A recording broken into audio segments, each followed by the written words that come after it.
Today I wanted to try something different. I opened up the session with some pull-ups. When I say some pull-ups, I did some pull-ups, man. I did 55 pull-ups, and the way I did them was through basically 10 sets. So I did set of 10, set of 9, set of 8, set of 7, and all the way down to set of 1. It took me, I think, about 15 minutes or something that I did that, around there. So I did that, and then I went to my deadlifts. I thought the initial plan was I'll do some pull-ups, I'll do some deadlifts, I'll do some pull-ups, I'll do some squats, I'll do some pull-ups, and then I'll do some other lifting, and I'll go home. Well, I failed. I stumbled over the first hurdle. The first set of pull-ups that I did, the 55 pull-ups, it was probably too much. In the past, I've had a lot of experience with pull-ups, and my experience with that is as soon as you get a pump, you start to get limited. And then if you wait 30, 40, 60 minutes or something like that, and the pump dissipates completely, you can do some more work. Pretty much almost 90% or 80% of the work that you did prior. As soon as the pump leaves, you can do more pull-ups. And in my experience, I recover quite quickly from pull-ups. I don't know what it is. Maybe it's the fact that there's no axial loading. You are hanging. I've told you my opinion about hanging kind of calisthenics type movements. They're kind of like CNS sparing in a way. Recovery for me has always been good, but I might be different. I did the pull-ups, went to the deadlift, and I was shocked how weak I was with the deadlift. Everything felt heavy. I failed 220 today. 220 for me is a lock. Has been a lock for a very long time. But not having the lats, engaged, having the lats basically fatigued, I just couldn't stabilize the weight. My shoulders kept on peeling, and I kept having that early hip rise. So if you're somebody like me who struggles off the floor, you should start thinking about about pull-ups, and you should start thinking about your lats. Lots and lots of people have told me if you struggle off the floor, it's your lats. And now I understand. You can put all the might you want in your lower body. If you can't stabilize those shoulder blades, you can't put them in your back pocket, if you can't clench them down, you will leak so much power out of that shoulder girdle complex, that whole kind of upper back region. You will leak so much power, and weights, which are usually very easy for me, were feeling very, very heavy. I've learned something today. I've learned something, and the reason why I wanted to do all of these pull-ups was purely to improve my overhead positioning, overhead strength when it came to Olympic weightlifting. I feel like I'm so unsteady overhead, and in my experience, shoulder health, shoulder stability all starts with lat development. That's kind of how I've always treated, bench press kind of discomforts, pains, or just like crappy feeling shoulders, knots in up and back. You just do some pull-ups, in my opinion, and everything gets better.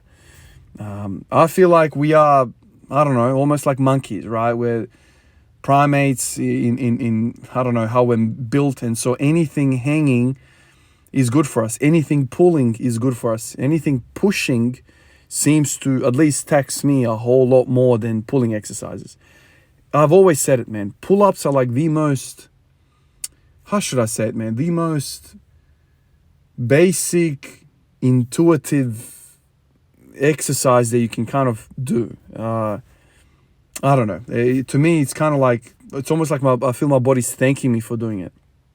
And today, once again, I've kind of further solidified this idea that your lats, especially trained with the pull-up, have so much involvement with deadlifting, RDLing, stiff leg deadlifting, rack pulling, anything in that position where you have the bar in your hands and you have to pull.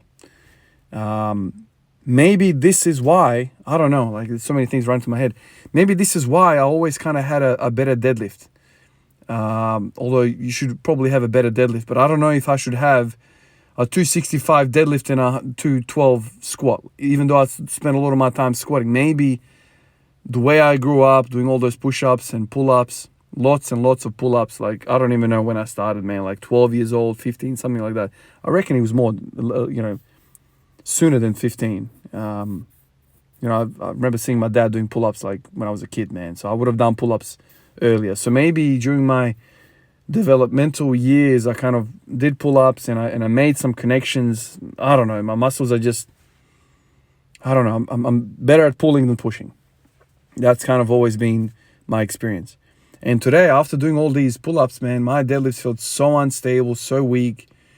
I was gassed. And even when I got to the squatting, I was like, man, I'm just spent. Like, I feel like I have no stability. I couldn't hold my elbows up. I was just all over the place with the front squats. And so I basically barely deadlifted or squatted today. And I went straight over to the pull-ups. It would have been, or maybe at least half an hour since the last set of pull-ups that I did. Go back to the pull-ups and I get another 55 repetitions. So I ran it again. A set of 10, a set of 9, 8, 7, 6, 5, 4, 3. All the way down to 1. And so I think, I tallied it up today. I think it's like 55 push-ups, pull-ups. 55 reps when you do that. So essentially I've done 110 reps today of pull-ups. And, you know, right now as I'm sitting here talking to you guys, I feel like I'll probably get a little bit sore tomorrow. But that soreness is not going to, like, fatigue me. Like, I don't think it's going to completely wipe me out. I reckon I'll be all right for squatting tomorrow. Obviously, I think the point here and the lesson I've learned is you should probably do pull-ups after deadlifts, after squats, because I think that the lats, I think they do a lot more than we, you know, respect them for. It's a huge muscle. For a lot of people, the thing inserts into the damn hip, like into that iliac crest, superior iliac crest. So it goes from, like, it covers basically your whole torso, essentially. If you think about where it inserts, and, you know, I think it inserts into the T12, or I could be mistaken. So it goes from the shoulder to the I think T12, and then all the way along the lumbar. I think I'm saying that correctly. I haven't looked at the chart, but all I know is from previously looking at it, it covers a huge surface area of our body. And obviously, it has a huge involvement in what I'm trying to do: improve my deadlift, improve my squat overall. So this is something that I always look for, these connections, to kind of make some sort of connection to a squat or to a deadlift. And then if I have like a direct, how should I say it, a direct connection in my mind, a reason to do another accessory exercise, then I'll do it. But when it comes to something like a pull-up that I love so much, you know, even a half chance, I want to do it. I want to do it all the time. You know, I'd rather do pull-ups than any pushing exercise, whether it be overhead press or bench or whatever you want to do, incline. I just feel better. Like, I feel happier doing pull-ups. It's one of those exercises, just, I don't know, it just makes me feel good. So look, you know, moving forward, I'm aiming right now in my mind to kind of do this every other day. So basically the same workout as today, except, you know, put the pull-ups after everything I've done. So basically after the deadlifts and the squats, because I've basically shot myself in the foot today. I was gobsmacked to feel so weak in the deadlift. I knew the lats were kind of involved, but I had no idea that I would struggle with 220, man. Like, I literally felt like I had no pop off the floor.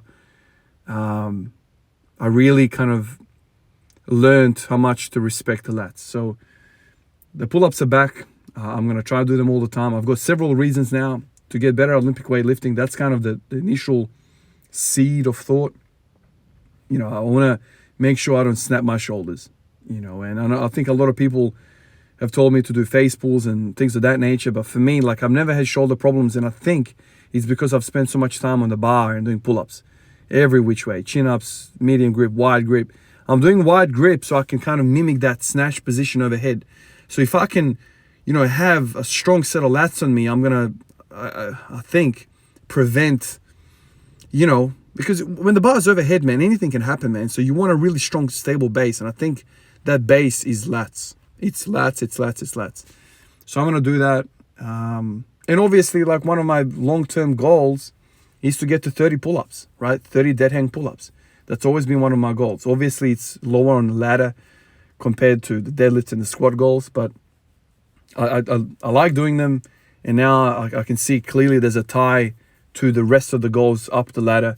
So I'm going to try and incorporate them as much as I can. You know, really, I could do them every single day, really, you know. I'll wait for the initial kind of soreness to kind of wear off, and then I'll try and keep the top of it every day. Like literally, it takes you 2 seconds to do this stuff. You can grease the groove with this stuff. You can do whatever you want, man. You can just, sneak up the volume throughout the week by doing a few sets a day. Just walk up, bang. Like you can put stuff up on the doorways. I mean, I've got a squat rack with the thing. I can jump up, do, pull-ups there. So it was a really cool day, really fun day, but a surprising day, man. Like I had no idea my deadlift was going to suffer that much. Anyway, guys, that's all I got for you. Appreciate all of you guys on the list. Every list, which way you want to look at it. YouTube, Instagram, Patreon. I'll catch you guys in the next one. Peace out.